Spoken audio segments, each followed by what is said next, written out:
ഓണപ്പോരാട്ടം, ഓണം സിനിമകളുടെ പോരാട്ടം ഗംഭീര പോരാട്ടമാണ്. ഈ പോരാട്ടം ഈ വർഷം ഒന്ന് കടുക്കാനുള്ള ചാൻസ് ഉണ്ട്. കാരണം അയാം ഗെയിമിന്റെ ട്രെയിലർ കഴിഞ്ഞ ദിവസം വന്നു, ഖലീഫ, പിന്നെ നിവിൻ പോളിയുടെ ബദലയം കുടുംബയുടെ. എന്നാലും പ്രധാനപ്പെട്ട രണ്ട് ബിഗ് ബഡ്ജറ്റ് പടം, ഏകദേശം ആക്ഷൻ ജോണറിൽ വരുന്ന രണ്ട് സിനിമകൾ എന്നുള്ള രീതിയിൽ അയാം ഗെയിമും ഈ പറഞ്ഞ പോലെ ഖലീഫയും തമ്മിലായിരിക്കും മെയിൻ പോരാട്ടം. ചിലപ്പോൾ കപ്പടിക്കുന്നത് മറ്റേ നിവിൻ പോളിയാണോ എന്നുള്ളത് നമുക്ക് കണ്ടറിയാം. അത് ഗിരീഷ് ഷെട്ടിയുടെ പടമാണ്, ഗംഭീര പടമാകാനുള്ള സാധ്യതയുണ്ട്.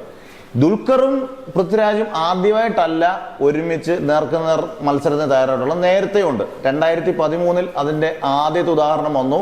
അതായത് ആദ്യം 2013 രണ്ട് അടുപ്പിച്ചടുപ്പിച്ച ദിവസങ്ങളിലായിട്ട് ദുൽഖറിന്റെ ഇറങ്ങിയ സിനിമ നീലാകാശം, പച്ചക്കടൽ, ചുമന്ന ഭൂമി. ആ സിനിമ കാണുന്നവർക്ക് അറിയാം, ആ സിനിമയ്ക്ക് ഒരുപാട് ഭയങ്കര ഓഡിയൻസ് ഉണ്ട്. ആ സിനിമ കാണുന്നവർക്ക് ഈ പറഞ്ഞ പോലെ എൻഫീൽഡറും ബുള്ളറ്റും ഈ സോളോ ട്രിപ്പുകളും ഇതൊക്കെ ഭയങ്കര ഫ്രണ്ട്സുമായിട്ടുള്ള ട്രിപ്പുകളും ഒക്കെ ഇഷ്ടപ്പെടുകയും എനിക്കൊക്കെ ഭയങ്കരമായിട്ട് ഇഷ്ടപ്പെട്ട സിനിമയാണ്. ഭയങ്കര ഹിറ്റൊന്നും അല്ലായിരുന്നു സിനിമ, പക്ഷെ ഒരുപാട് പേരെ ഇൻസ്പയർ ചെയ്ത സിനിമയാണ്. അന്ന് പറയുന്ന കേൾക്കാം എൻഫീൽഡിന്റെയൊക്കെ സെയിൽസ് കൂട്ടിയ ഒരു സിനിമയായിരുന്നു ദുൽഖറിന്റെ പടം. ഒരു ഹിറ്റ് സിനിമയായിരുന്നു, സൂപ്പർ മെഗാ ഹിറ്റൊന്നും അല്ലായിരുന്നു. പക്ഷെ മെമ്മറീസ് അങ്ങനെ അല്ലായിരുന്നു. മെമ്മറീസ് സൂപ്പർ ഡ്യൂപ്പർ ഹിറ്റ് ആയിരുന്നു. മാത്രമല്ല ഞാൻ ഏറ്റവും കൂടുതൽ റീവാച്ച് ചെയ്ത ഒരു ത്രില്ലർ മലയാളത്തിൽ ഏതാണെന്ന് ചോദിച്ചാൽ അതിനകത്ത് ഒരെണ്ണം എന്തായാലും മെമ്മറീസ് ആണ്.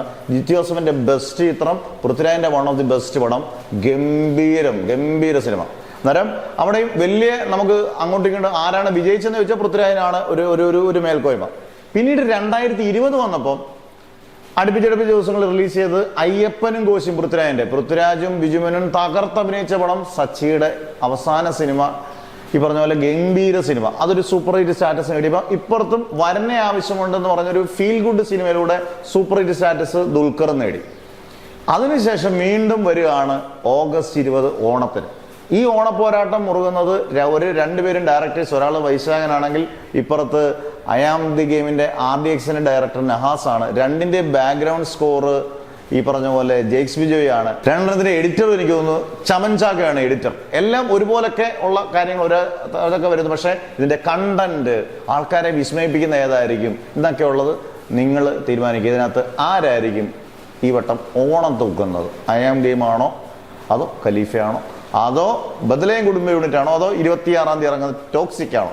നമുക്ക് ഏതാണെന്ന് പ്രവചിക്കാൻ പറ്റത്തില്ല. സിനിമ സ്ക്രീൻ വരുമ്പോഴേ ഇതിൻ്റെയൊക്കെ ഫൈനൽ അറിയാൻ പറ്റുള്ളൂ. എന്നാലും നിങ്ങളുടെ കമൻസ് ഉറപ്പായിട്ടും രേഖപ്പെടുത്തുക.